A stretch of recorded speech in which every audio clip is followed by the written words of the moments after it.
yang dikasihi pengurusi majlis merangkap pengurusi surau, Tuan Haji Azan, Jawatan Kuasa Surau, Tuan-tuan Haji, Puan-puan Hajah, hadirin hadirat, muslimin dan muslimat, juga anak-anak yang dikasihi Allah sekalian.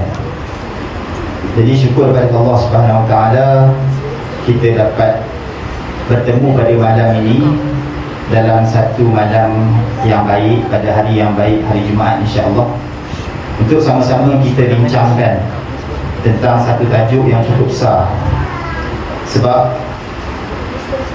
kalau kita tengok di negeri-negeri lain, Isra' dan Mi'raj ni dia cuti ke tak? Melaka rasanya tak cuti saya. Tak cuti Dia, tuan-tuan kita kena faham, bila satu perkara tu dia besar, dia akan cuti. Kita kena faham kenapa raya kita cuti, sebab dia besar.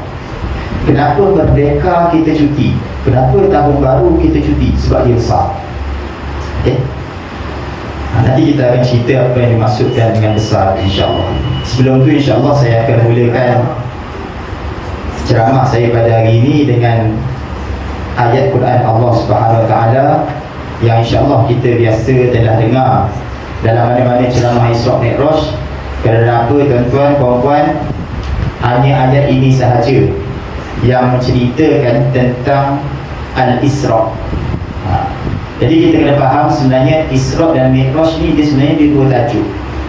Isra' ceritanya lain, Mi'raj ceritanya lain. Isra' ni dia ada dalam surah yang ke-17, surah Al-Isra' ayat 1. Allah SWT berfirman, A'udzu billahi minasyaitonir rajim. Subhanalladzi asra bi'abdihi lailan minal masjidil haram ilal masjidil aqsa alladzi barakna hawlahu linuriyahu min ayatina innahu huwas samiul 'alim. Innahu huwas samiul basir. Ayat pertama dalam surah 17 ni hanya kerana satu ayat tu sahaja menceritakan tentang Al-Isra', sehingga satu surah tu dinamakan Surah Al-Isra'. Ayat 2 hingga ayat 8 cerita tentang perangai orang Yahudi, dan ayat seterusnya cerita tentang perkara-perkara yang lain. Jadi dari situ pun kita dah nampak kenapa hanya satu ayat yang menceritakan tentang Surah Al-Isra', tetapi akhirnya surah tu dinamakan Surah Al-Isra'. Maksudnya benda tu besar. Itu poin yang pertama. Poin yang kedua. Poin pertama tadi saya sebut, bila kita cuti benda tu besar. Bila ini juga sama juga, ayat Quran dia cerita Isra' sehingga satu surah nama Isra' benda tu besar. Mi'raj diceritakan di mana? Mi'raj diceritakan dalam surah An-Najmu, surah Bintang, ayat 13 hingga ayat 18. Sebab tu saya kata dua perkara ni dia berbeza. Isra' satu cerita yang lain, Mi'raj satu cerita yang lain. Cuma kita akan ceritakan Isra' dan Mi'raj ini dalam satu tajuk kerana dia berlaku pada satu malam. Jadi tuan-tuan, tajuk kita hari ini ialah Isra' wal Mi'raj, hadiah agung buat Rasulullah. Jadi pegang tajuk saya tu. Sebab apa tuan-tuan, hari Ahad nanti saya akan ceramah juga di Masjid Qari'ah kita di Air Merbau dengan tajuk yang berbeza. AJK tanya juga pasal apa 2 kali ceramah. Saya kata 2 kali ceramah tapi tajuk lain-lain. Sama juga semalam saya ceramah di Surau di Sebatu, saya offer mereka 2 tajuk, dua-dua tajuk dia nak. Jadi ada setengah tempat saya akan ceramah dengan tajuk Isra' wal Mi'raj, hadiah agung buat Rasulullah. Satu surau ataupun satu masjid yang lain saya akan ceramah, contohnya di Masjid Air Merbau dengan Isra' wal Mi'raj, pengajaran untuk umat. Jadi hari ini tuan-tuan, puan-puan, saya tak akan ceritakan tentang hikmah. Saya akan cerita sahaja start daripada bumi sampailah naik ke langit, naik ke Sidratul Muntaha. Benda ni besar tuan-tuan. Jadi kalau kita tengok, kalau orang tanya kita sebab apa Nabi diisrakan, saya rasa semua adik-adik tuan-puan tahu apa maksud Isra'. Nabi diperjalankan dari dari Masjidil Haram ke Masjidil Aqsa. Biasanya pengetahuan orang Malaysia dia tahu sampai situ je. Satu kisah yang ganjil, Nabi diperjalankan dalam satu malam. Kalau tuan-tuan tengok dalam Google Maps, jarak daripada Masjidil Haram di Mekah ke Masjidil Aqsa di Palestin dia lebih kurang 1400 km. Ada kata 1240 km, tapi saya buat carian yang terbaru 1400 lebih km. Lebih kurang macam daripada sini sampai ke Pulau Pinang, masuk ke pulau, keluar, datang sini balik. Habis kau itulah perjalanan. Nabi berjalan dalam satu malam. Okey. Cuma apa yang masyarakat tak tahu, dia tak tahu kenapa Nabi diisrakan. Sedangkan di dalam ayat Quran Allah dah sebut, Allah sambung. Apa tujuan? Allati barakna. Jadi Allah sebut yang keduanya, Masjidil Aqsa itu satu masjid yang diberkati. Semalam saya cerita, saya ceramah di Surau Sebatu. Saya cerita macam mana berkat tak berkatnya bumi Palestin yang di dalamnya ada Masjidil Aqsa. Saya kata kalau tuan-tuan, perempuan, tuan-tuan haji, perempuan rajah tahu, dekat Palestin tu ada sebiji kurma namanya kurma Mekjul. Siapa pernah makan kurma Mekjul? Kalau kita biasa kita pergi ke Mekah, siapa yang pernah pergi umrah, pergi haji? Saya tak pernah pergi lagi. Doakanlah tuan-tuan mudah-mudahan sampai. Kalau kita pergi ke Masjidil Haram, kita pergi ke Mekah, kita cari kurma ajwa, betul? Kurma ajwa dengan kurma Mekjul ni harga lagi tinggi. Dan dia hanya tumbuh di negara Palestin. Saya pun tak berapa minat kurma, tuan-tuan. Tapi bila saya makan kurma Mekjul, Masya Allah, sedap. Haji pernah rasa? Kalau ada YB nak datang bagi sumbangan, jangan minta kurma biasa, minta Mekjul. Bau dia demam. Tuan-tuan perempuan boleh tengok dalam Shopee atau berapa. Kalau tak ada, beli dengan Amal Palestin. Kalau tak ada lagi, pergi Palestin. Itu contoh satu keberkatan pada tanah tu saja. Belum kita cerita lagi keberkatan di sudut lain. Sebab tu Allah sambung Allazi barakna. Tuan-tuan, perempuan, perbincangan kita nak tak nak mesti tak boleh lari daripada Quran. Kemudian Allah SWT sambung linuriyahu min ayatina. Dan inilah sebenarnya tujuan Nabi diisrakan. Supaya apa? Allah nak memperlihatkan linuriyahu min ayatina. Allah nak perlihatkan kebesaran Allah kepada dia. Sebab tu tuan-tuan, nanti saya akan cerita macam mana tajuk dia hadiah. Tujuan Isra', kalau orang tanya kita sebab apa Nabi diisrakan, sebab apa Nabi dimi'rajkan, linuriyahu min ayatina, untuk Allah tunjuk tanda kekuasaan dan kebesaran dia. Nanti saya akan cerita macam mana Nabi dipertunjukkan dengan kebesaran Allah SWT daripada Masjidil Haram ke Masjidil Aqsa, naik ke langit pertama, kedua, ketiga, keempat, kelima, keenam, ketujuh. Di Sidratul Muntaha, kemudian disingkapkan untuk Nabi melihat syurga dan Nabi lihat neraka. Kemudian Nabi berjumpa dengan Allah SWT. Nabi turun semula ke Baitul Maqdis, Nabi diperjalankan semula ke Masjidil Haram dan subuh di sana. Nabi tengok semua. Contoh paling simple, ketika mana perjalanan Nabi Isra' daripada Masjidil Haram ke Masjidil Aqsa, Nabi melalui satu kawasan, Nabi bawa wangi. Wangi apa? Wangi kubur. Nabi tanya, Rasulullah tanya, ya Jibril, ni bau apa ni? Dia kata, inilah bau kubur Masyitah. Saya cari juga Masyitah ni siapa, saya ingatkan nama. Rupanya Masyitah ni ialah perkataan Arab. Maksud dia adalah tukang sikat. Jadi dia adalah tukang sikat kepada Fir'aun, anak Fir'aun. Kemudian dia dibunuh dengan dahsyatnya. Kalau tengok pada hadis, diambil satu tembaga yang panas, dicairkan dan diletakkan Masyitah beserta anak-anak di situ sehingga mereka mati. Perjalanan Nabi bawa ni, Nabi tanya Jibril, Jibril kata, lalu kubur Masyitah. Yang di mana kubur Masyitah ni masih belum diketahui kat mana kubur dia. Itu adalah benda yang baik. Okey. Innahu huwas samiul basir. Okey, jelas Okey. Jadi bila saya cerita pasal Isra' semua orang tahu. Yang biasa orang bincang, adakah benda ni ganjil? Benar tuan-tuan, puan-puan, benda ni memang ganjil. Sebab zaman Rasulullah perjalanan 1000 km dalam satu malam, 1000 pergi, 1000 balik, mustahil berlaku pada zaman itu. Tapi kalau kita bincangkan hari ini, mungkin kita rasa logik. Hatta saya dengar satu ceramah tu, dia kata kita bayangkan seekor semut yang kecil. Katalah semut tu dia ikut Perdana Menteri kita Anwar Ibrahim pergi ke Turki contohnya. Dia duduk pada pakaian Perdana Menteri kita, kemudian Perdana Menteri kita pergi ke Turki dan balik dalam tempoh 1 hari. Kemudian balik tu dia berjumpa dengan kawan-kawan dia kata semalam aku pergi Turki. Jadi di kalangan tu memang kawan-kawan semua tak akan percaya lah. Sebab apa? Teknologi ketika tu dan fikiran manusia ketika tu tak sampai. Dan itulah mukjizat. Benda yang tidak terjangkau dengan akal, itulah yang dipanggil mukjizat. Itu berapa? Perkara luar biasa yang tak terjangkau dengan akal manusia, itulah dipanggil mukjizat. Dan mukjizat ni kita sebagai seorang manusia Islam kena beriman. Dan poin saya, mukjizat ini adalah mukjizat yang besar. Okey tuan-tuan, kita mula masuk cerita.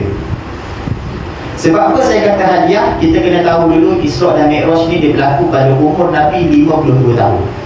Kalau tuan-tuan ada buku sirah, saya cerita simple sahaja. Bila kita nak bagi satu hadiah, contoh anak-anak kita ni, mereka ada menghafaz Quran setiap hari berapa? Cukup satu surah mereka hafal, mereka akan dapat hadiah. Betul? Kenapa diberikan hadiah? Kerana kita telah menghargai kesusahan dan kemenangan, ataupun mungkin kemenangan yang mereka dapat. Jadi begitulah juga tuan-tuan, puan-puan, Rasulullah mendapat hadiah, dan hadiah ini adalah hadiah yang teristimewa, iaitu Nabi menjemput Allah SWT menjemput Nabi melalui perantaraan malaikat Jibril, dijemput naik ke langit Allah SWT dan berjumpa dengan Allah. Okey. Jadi ketika itu saya nak cerita Nabi ni, macam saya sebut tadi, hadiah ni kita akan dapat bila kita berjaya mengatasi kesusahan dan kesukaran. Sama itu juga dalam Nabi. Nabi ni dia diuji waktu kecil lagi. Nabi ayah meninggal masa umur berapa? Abdullah, bapa kepada Nabi, dia meninggal waktu Nabi Muhammad SAW 3 bulan dalam kandungan ibunya. Itu ujian yang pertama Nabi. Tak cukup dengan itu, Allah uji lagi Nabi Muhammad SAW dengan kematian ibunya pada umur 6 tahun. Sebelum ibu dia meninggal pun, bila lahir sahaja, apa yang berlaku masyarakat Mekah, amalan dia ketika itu, kalau anak lelaki lahir, dia akan letakkan di tempat yang lain untuk dibesarkan. Jadi nak katanya sepanjang 6 tahun tu pun tak sempatlah nak bermanja sangat dengan ibunya. Umur 6 tahun, ibunya meninggal di Abwa. Tuan-tuan, sebab tu saya bila tengok Isra' Mi'raj ni, kita rasa nak pergi kat mana Abwa, kat mana kita rasa nak pergi tengok. Sebab tu untung tuan-tuan yang dah pergi umrah, yang dah pergi haji, kalau dapat tahu sirah, dia punya perasaan tu lebih mendalam. Okey. 6 tahun sampai umur 8 tahun dia dijaga oleh atuk dia pula. Umur dia 8 tahun, atuk dia pula meninggal. Tuan-tuan, ayah meninggal, ibu meninggal, atuk meninggal. Siapa lagi yang ada? Pak saudara. Adalah pak saudara. Kalau ikut pak saudara ni pun tak berapa sangat pun. Itu Nabi diuji dari sudut emosi. Jadi akhirnya dia dijaga oleh pak saudara dia, Abu Talib, daripada umur 8 tahun sampai umur 25 tahun.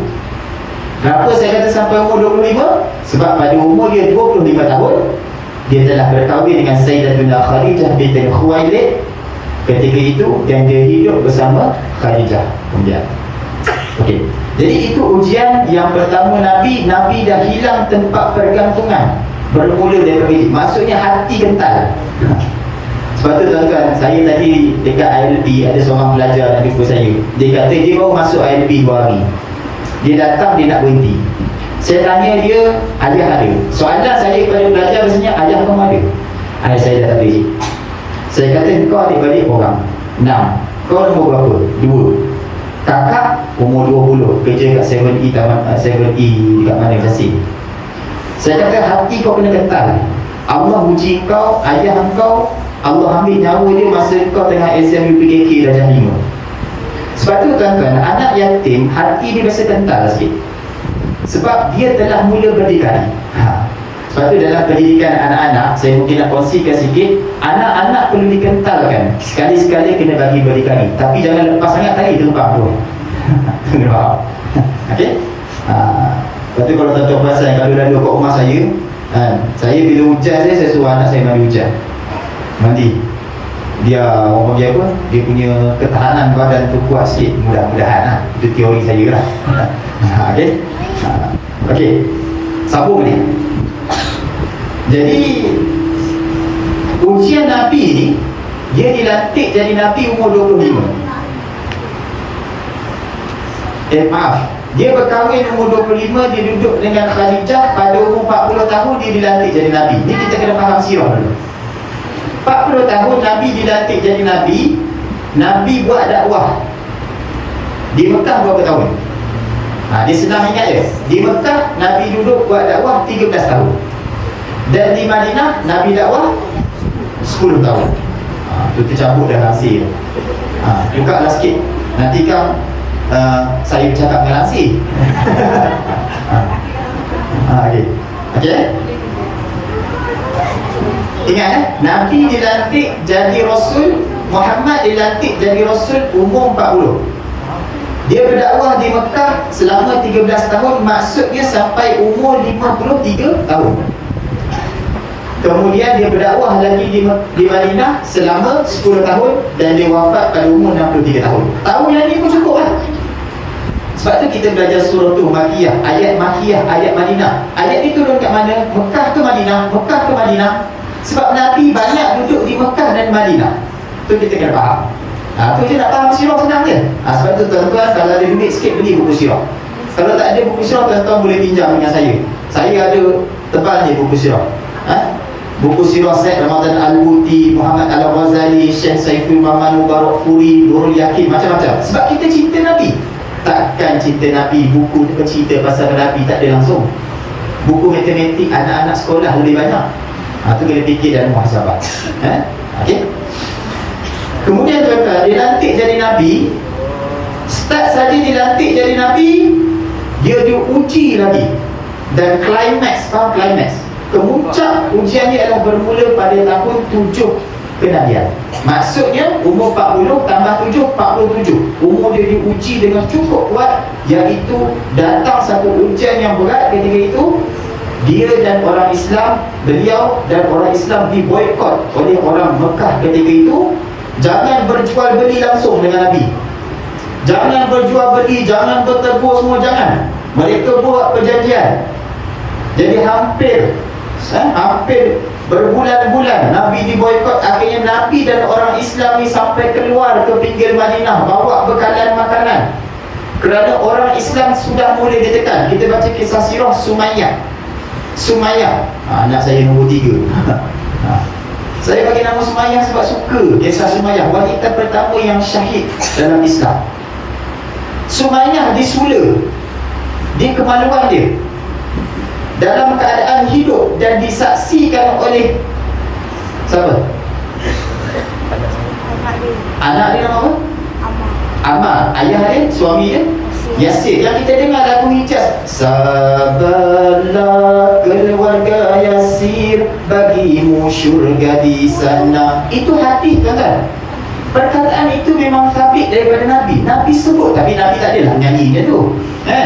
Nabi sebut, sabarlah keluarga Yasir, bagimu syurga di sana. Sebab Nabi tak mampu nak buat apa-apa. Orang Islam ditekan dari pelbagai sudut, hingga akhirnya mereka keluar, pergi ke arah ke Madinah sikit dan tak keluar Madinah, dia keluar pinggir Mekah sikit. Dia bawa bekalan dan akhirnya diceritakan mereka makan apa sahaja yang ada, sehingga orang Islam mula sakit. Ditakdirkan Allah Subhanahu Wa Taala surat perjanjian itu dimakan oleh anak-anak. Tuan-tuan kalau ada buku sirah, tuan-tuan ataupun tuan-tuan Google, tuan-tuan type perjanjian di Darun Nadwah. Itu perjanjian orang kafir, dia nak boykot orang Islam di Darun Nadwah. Tuan-tuan kalau pergi umrah, pergi haji, tanya mana Darun Nadwah. Okey, tempat dia. Ataupun tengok mana tempat perjanjian Hudaibiyah. Tengok kat mana tempat dia. Okey. Jadi kat situlah mereka terus menerus memboikot Nabi Muhammad SAW, tak berjual beli. Akhirnya bila perjanjian tu orang kata surat perjanjian tu dah terbatal apa semua sebagainya, Nabi masuk surga Mekah. Selesai ujian pertama. Ujian kedua selesai daripada itu, Nabi teruskan berdakwah. Nabi teruskan berdakwah dan Nabi diuji lagi dengan kematian bapa saudara dia yang jaga selama ni tu. Kalau kita panggil abang long ataupun kita panggil backup sah, ayah dia yang jaga. Orang Arab ni dia style dia hidup dengan backup. Dia ada backup dia. Kau siapa backup? Aku backup kabilah Quraisy. Aku backup kabilah Bani Hashim. Dia akan ada. Sebab tu Nabi dia boleh berdakwah dengan orang panggil apa? Tak adalah kata tenang sangat, kurang sikit tekanan disebabkan Abu Talib adalah salah satu pemimpin juga. Tetapi Abu Talib mati. Abu Talib dimatikan oleh Allah Subhanahu Wa Taala ketika itu. Dan itu merupakan satu tekanan kepada Nabi SAW. Kenapa? Nabi kena terus untuk sampaikan Islam. Sebab itu tuan-tuan, kita kena sayang pada Nabi. Sayang Nabi apa? Buat dakwah ataupun buat apa benda yang Nabi suruh. Tak cukup dengan itu bila Abu Talib meninggal sahaja. Abu Talib meninggal sahaja, Allah SWT mematikan pula, mewafatkan pula isteri dia Khadijah. Dan akhirnya kalau kita tengok dalam buku sirah, tahun itu dikenali sebagai tahun duka cita ataupun Amul Huzni. Maksudnya setelah diboikot, Abu Talib meninggal, Khadijah meninggal, apa lagi yang ada pada Nabi? Umur Nabi ketika itu dalam kata tahun 7 kenabian. Sebab Isra Mi'raj ni kalau ikut sirah dia berlaku 18 bulan sebelum Nabi berhijrah ke Madinah. 18 kita kira 2 tahun lah. Masa Nabi duduk kat Mekah 40 sampai 53. Kita ambil sekitar 51. Okay. Ketika itu 3 ujian besar. Boykot. Siapa lagi meninggal? Abu Talib, Khadijah. Nabi kesedihan. Nabi katakan lagi, Nabi pergilah ke satu tempat yang kalau tuan-tuan, kalau hari ni pergi umrah, dia mesti ada satu package. Dia pergi mana? Dia pergi umrah, dia pergi Mekah, dia pergi Madinah, lepas tu dia pergi satu mana tempat dia? Dia pergi Taif. Nabi gagahkan diri Nabi pergi dengan harapan mudah-mudahan pemimpin raja di Taif ataupun masyarakat di Taif boleh menerima Nabi. Nabi pergi berjumpa dengan pemimpin kat sana. Okay. Nabi jumpa dan Nabi ceritakan tentang Islam. Dan akhirnya Nabi SAW dipermainkan, malah dihina oleh raja di sana. Dan yang lebih sedihnya lagi tuan-tuan puan-puan, ketika mana dia menghalau Nabi dan juga sahabat Nabi Zaid bin Harithah diminta untuk anak-anak Safsah ni dan juga orang-orang di Taif beratur. Dan sepanjang perjalanan Nabi baling batu kepada Nabi. Dan ini adalah kemuncak ujian. Sebab apa? Sebab mengikut hadis Nabi SAW, mengikut sirah, darah menitis sehingga ke sepatu Nabi. Darah yang mengalir disebabkan lontaran batu mengalir sampai ke kasut Nabi. Dan tuan-tuan, apabila darah Nabi Allah mengalir di bumi sahaja, bersedialah untuk pada Allah turun. Tu kita faham, kita tengok kisah-kisah Nabi Yunus, Nabi apa semua sebagainya. Nabi-Nabi ni, Rasul-Rasul, bila mula ditekan darah mengalir, bersedialah untuk pada Allah turun. Dan ketika itulah kalau kita pasal, ketika itu datang malaikat penjaga gunung. Dia datang jumpa Nabi. Dia kata dia offer, dia tawarkan untuk diangkat kedua-dua gunung dan dia nak hentak penduduk Taif ni. Tapi apa jawab Nabi kita? Nabi kita kata, Nabi kita bersabar. Nabi kata kita tak perlu, malah didoakan penduduk Taif supaya mereka boleh menerima keislaman. Dan saya dah ada dengar satu ceramah ni katanya penduduk Taif ni semua orang Islam. Saya tak pernah pergi Mekah. Siapa yang pernah pergi Mekah? Siapa yang pernah pergi? Betul ke Taif semua penduduk Islam? Cuba dah tanya. Nak kata itu kesan doa Nabi Muhammad SAW.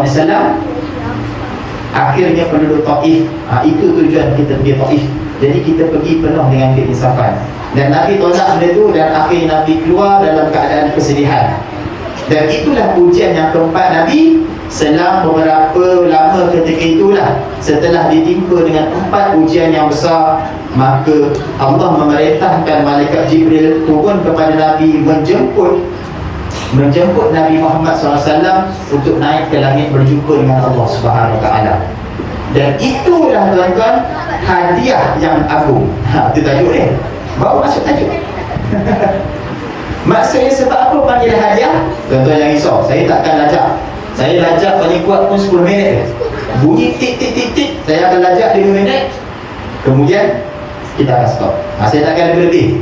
Saya kalau ceramah kat kampung, kat surau-surau kampung dia minta lebih-lebih. Dia kata, sejam lah Ustaz. Tak boleh lah, kita pun nak main badminton juga kan? Orang kampung tak apa lah, lain cerita. Jadi orang taman kita pun banyak kerja. Anak-anak boleh datang, bukan boleh duduk lama-lama kan? Tak boleh ni kan? Ni sebab saya suruh duduk depan ni. Tak lari je ni kan? Okey, balik cerita tadi balik. Kat mana tadi? Setelah Nabi melalui 4 ujian ini, maknanya Nabi berjaya. Disebabkan kesusahan Nabi, kemenangan Nabi mengharungi 4 ujian yang besar ini, maka Allah kurniakan hadiah naik ke langit. Okey. Saya pun bila tengok dalam Quran, kalau tuan-tuan perasan baca Quran, banyak kata as-samawat. Contoh paling simple lah, kalau nak kumpulan tadarus wanita, contohnya biasa tadabbur surah juzuk 30. Kita akan jumpa was-sama'i wat-tariq, was-sama'i dzatil buruj. Apa lagi? Idzas sama'u fatarat. Tadi idzas syamsu kuwirat. Banyak rupanya cerita pasal langit ni. Saya pernah ditanya soalan ketika mana saya kuliah takmir di satu surau. Ada seorang profesor dia tanya saya. Saya profesor takut. Profesor tanya memang saya takut sikit. Orang kampung tanya okey. Orang kampung dia tanya simple je. Ustaz, apa maksud dia tanya soalan memang simple sangat lah. Kadang dia tak faham makna tu. Jadi apa maksud diwar-warkan tu? Dia tak faham soalan tu. Tapi kalau profesor tanya lain macam. Dia kata macam ni, Ustaz, saya ada baca Quran, ada ayat Allah tu disebut dalam surah As-Sajadah. Kalau tuan-tuan perasan, biasa saya baca waktu pagi subuh insyaAllah. Esok insyaAllah, siapa datang sembahyang subuh insyaAllah, kalau umur panjang saya baca surah Sajadah sebab sunnah. Allahul ladzi, Allahul ladzi, Alif Lam Mim Tanzilul Kitabi la raiba fihi min Rabbil Alamin am yaquluna iftara bal huwa al-haqqu min rabbika litunzira qauman ma atahum min nadhirin min qablika la'allahum yahtadun. Allahul ladzi khalaqas samawati wal ardh. Allah yang menciptakan as-samawati wal ardh. Allah yang menciptakan langit dan bumi. Tapi tuan-tuan kita tengok sambungan dia tu. Allahul ladzi khalaqas samawati wal ardh wa ma bainahuma, dan yang menciptakan di antara langit dan juga bumi. Tuan-tuan, mungkin profesor yang tanya saya tu, dia ingatkan langit Allah ni tu, langit tu. Bukan. Allahul ladzi khalaqas samawati wal arda wa ma bainahuma fi sittati ayyam. Allah yang menciptakan bumi dan langit dan apa yang berada di antara langit dan bumi dalam tempoh 6 hari. Wa ma bainahuma as-samawati wal ardh. Jadi dia tanya saya, kenapa Allah cipta dalam 6 hari? Mungkin dia bayang 6 hari tu tak pasti. Sama ada dia rasa macam, kenapa Allah tak cipta dalam tempoh 1 hari? Tuan-tuan, langit pada ayat Quran yang lain, kalau tuan-tuan tengok dalam, masih dikategorikan dalam kategori bumi. Ataupun mungkin dia bainahuma as-samawati wal ardh. Mungkin tak keluar daripada bumi. Kita keluar bumi, kita jumpa apa? Ni bila engineer ni bagi ni macam ni, saya boleh masuk sistem suria sikit lah. Saya baca buku encyclopedia. Tuan-tuan tahu tak? Perasan tak kalau kita keluar, sebab tu kalau kita jangan bincang sangat zat Tuhan, kita tengok ciptaan Tuhan pun kita akan tahu. Saya tengok dalam encyclopedia, bumi kita ni, selepas sahaja kita keluar bumi, katanya makhluk ataupun planet yang paling dekat ialah bulan.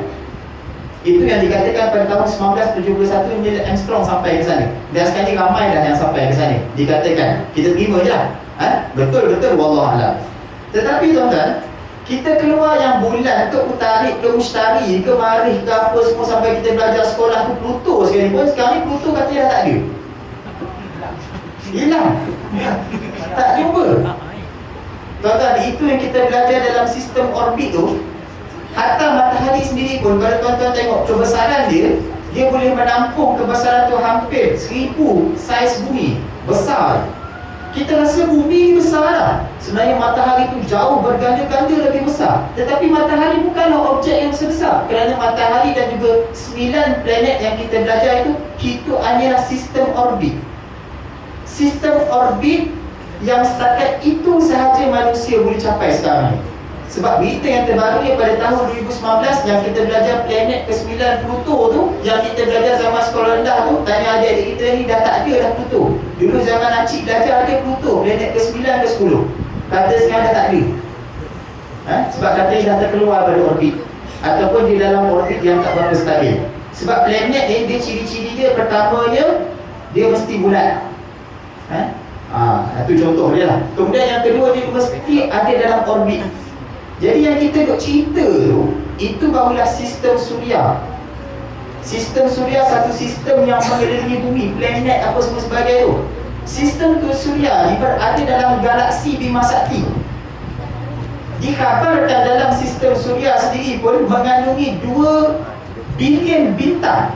Saya buka ensiklopedia, betul sebut. Saya buka minggu lepas saya pergi Taipei. Saya masuk satu zoo. Saya baca buku tu kagum tu. Dia kata bintang ni adalah satu macam gugusan bola api yang lebih besar daripada bumi. Maksudnya tuan-tuan, puan-puan, kalau kata ada 2000 bintang, besar mana sistem suria kita ni? Kita fikir logik. Kita tengok bintang kecil kan.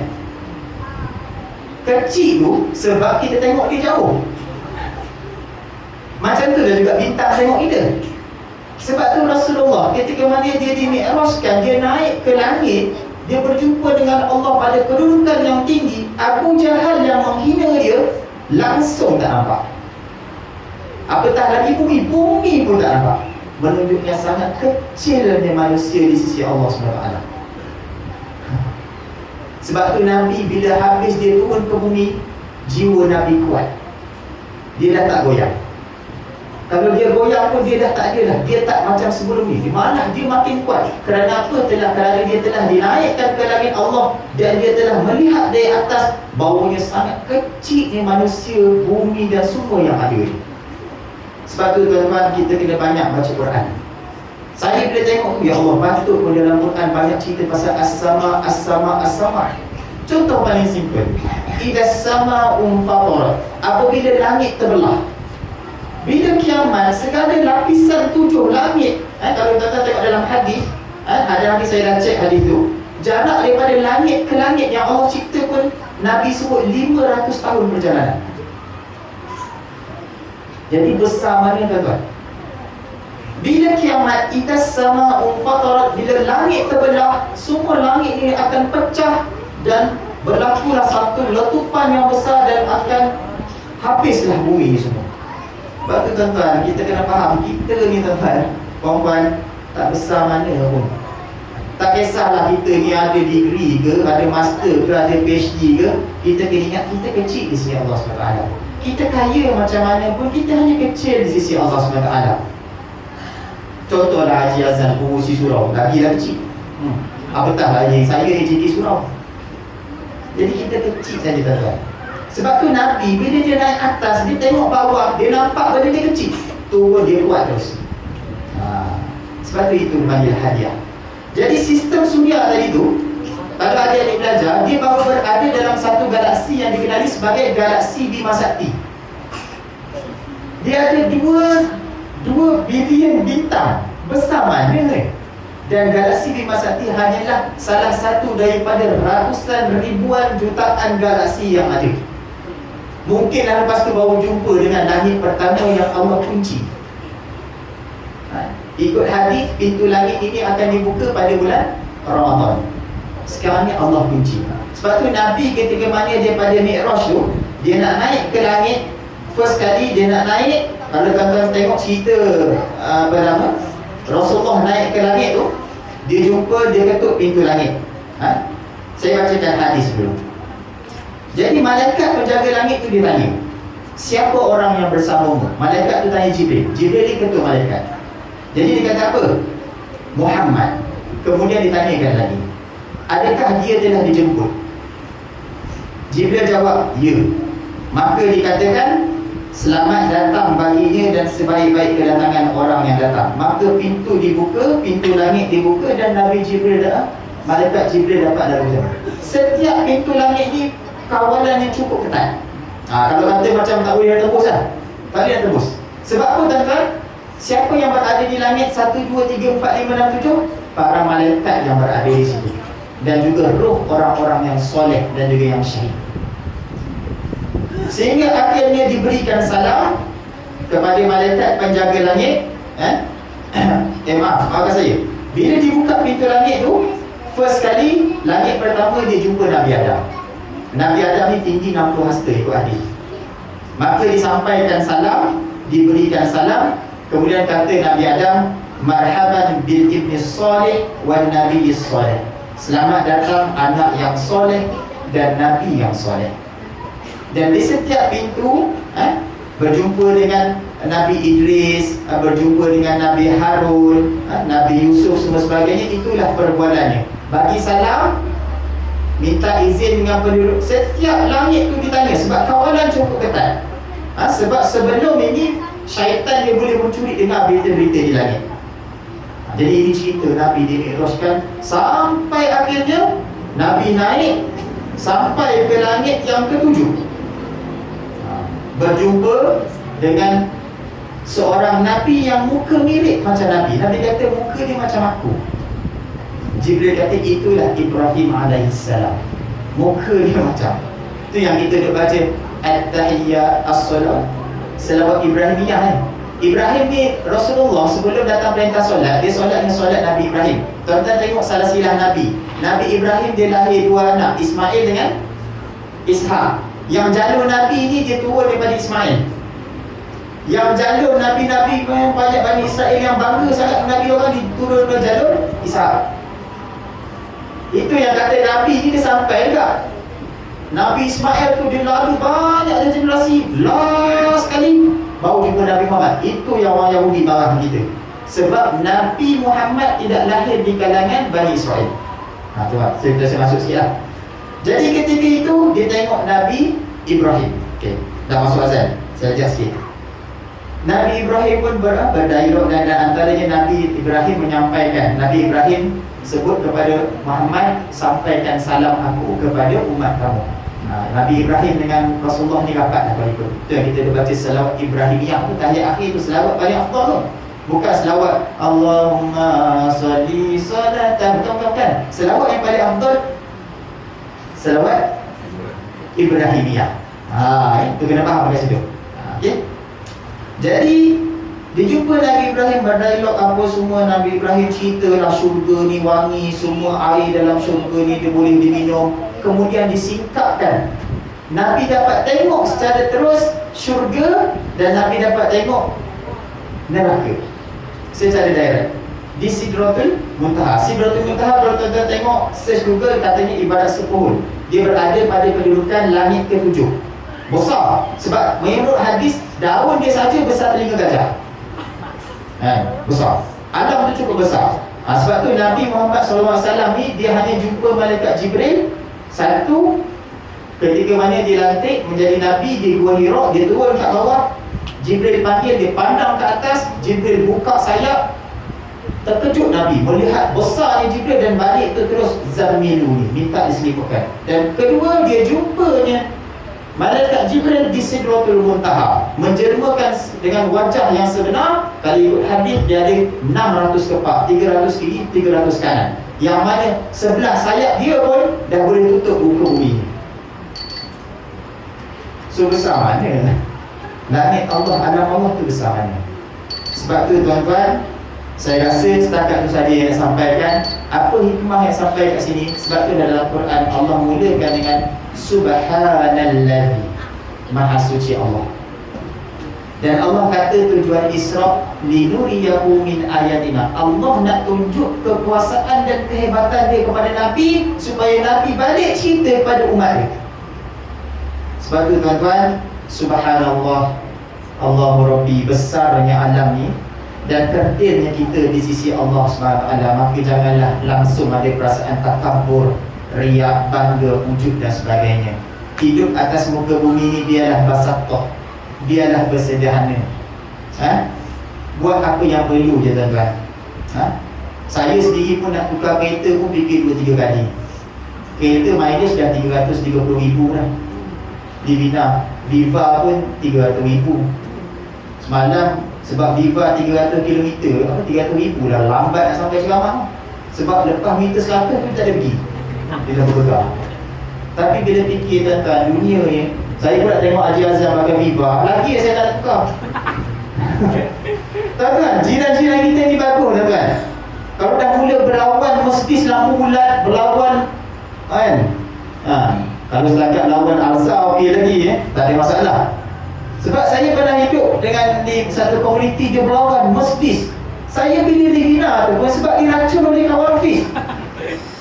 Takkan disuara kot. Pegawai kot, bagilah Livina satu. Menjawab 900 lebih sebulan bayar, padan muka. Komitmen bayar tiap-tiap bulan. Bila duit kereta dah habis ni rasa tenang pun kan. Sebab tu perempuan-perempuan ni kalau nak minta kereta dengan suami kena ingat, saya pun ada dengan isteri saya, kita kadang bincang pasal syurga, bincang pasal neraka, kita bincang pasal kereta je. Dengar cerita ada Azia baru keluar, tak payah tengok kan. Selagi kereta tu boleh guna. Saya Alhamdulillah jiran Haji Azan. Haji Azan pakai Viva, kental Haji Azan ni. Memang saya takkan tukar lah. Takkan. Nak mungkin betul saya pegawai kot, mungkin nak kena pakai kereta ni lah, konkuan string ke, tak payah lah. Haji Azan okey sampai bercucu pakai Viva. Baru ni dia tukar kereta Saga pun ni. Nasib baik Saga ingat tukar Mercedes. Tukar Mercedes saya lawan ni. Itu dah tuan-tuan, hidup ala kadar. Hidup ala kadar dan kita ni hanya kecil di sisi Allah SWT. Tuan-tuan bacalah, buatlah kajian. Kita akan nampak kita sangat kecil di sisi Allah SWT. Sebab tu jangan pernah rasa sombong. Datanglah semayang, buatlah ibadah sebagusnya. Hiduplah sekejap. Kita akan disediakan syurga nanti yang Allah akan beri kepada orang beriman. Yang insya-Allah syurga ni kena ambil satu tajuk yang lain tuan-tuan. Syurga ni tak payah cerita panjang. Syurga ni masyarakat ni senyap, kagum sangat dengan keadaan syurga yang cukup dahsyat. Langsir pun dah tutup. Wallahu a'lam. Assalamualaikum warahmatullahi wabarakatuh.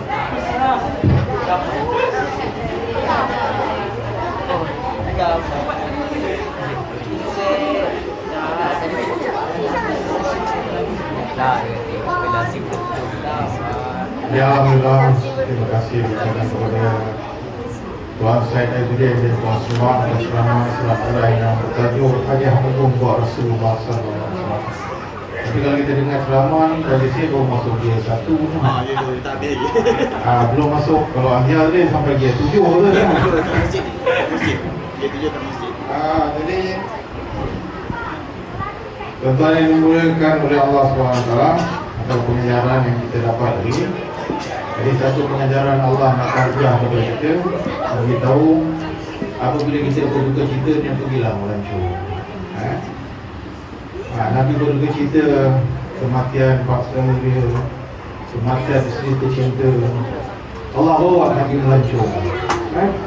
Jadi kita agak-agak susah hati, ajak-ajaklah suami pergi melancur. Kami melancur pergilah ke